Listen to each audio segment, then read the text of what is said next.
This past week, I have been playing a mixture of new and old mobile games, and I want to share them with you all today. Don't forget to leave a like, pop a sub, and comment down below what you're currently playing on mobile, and let's get right into it. I have finally gotten around to playing Potion Permit.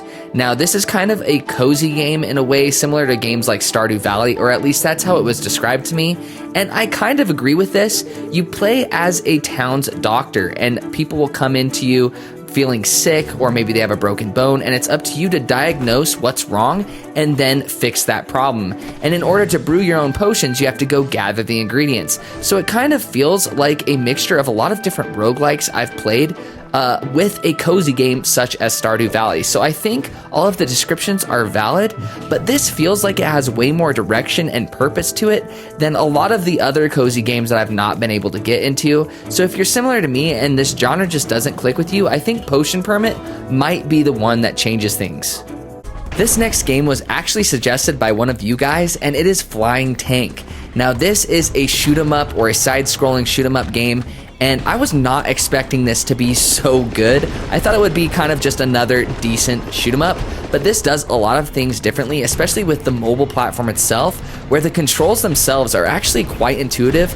They consist of swipes as well, which allows you to utilize different weaponry on your ship. So you just don't have the regular projectiles and then you get power-ups and it'll change your projectiles. You actually have multiple different attacks afforded to you, and you can switch to those on the fly with these unique controls. It feels really good. Now, it is a free game, but then you can buy the full game, and there's two different versions you can buy, but at least they let you try it out, and man, I think it's worth the price tag that they are asking for.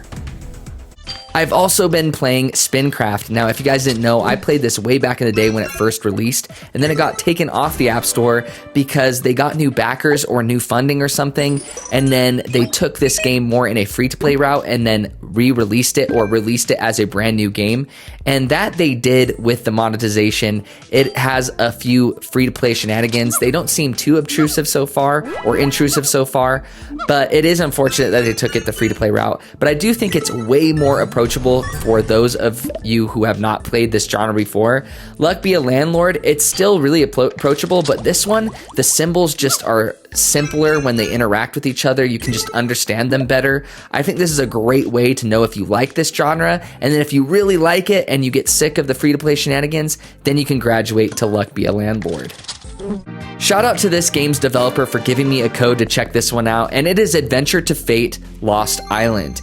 Now, I was a big fan of the first Adventure to Fate, and this one takes more of a JRPG approach and mixes it with the movement and playstyle of an old school roguelike. And what I mean by that is you will maneuver around tile by tile around dungeons to defeat enemies and collect all kinds of collectibles that you can equip to your character over time. So it kind of has a puzzle-like feel with how you maneuver and what choices you make at what times, but then the JRPG nature of having that progression, and you can save at any point just by exiting out of the game, and it saves your progress. And there's a ton of different classes as well as specialties or professions that you can mix with those classes too. So there's a lot of replayability, and I am loving it so far.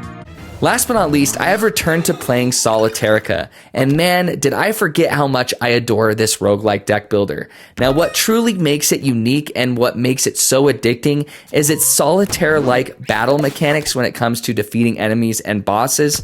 It's just so good. It perfectly blends luck and skill together to where you're never able to truly relax.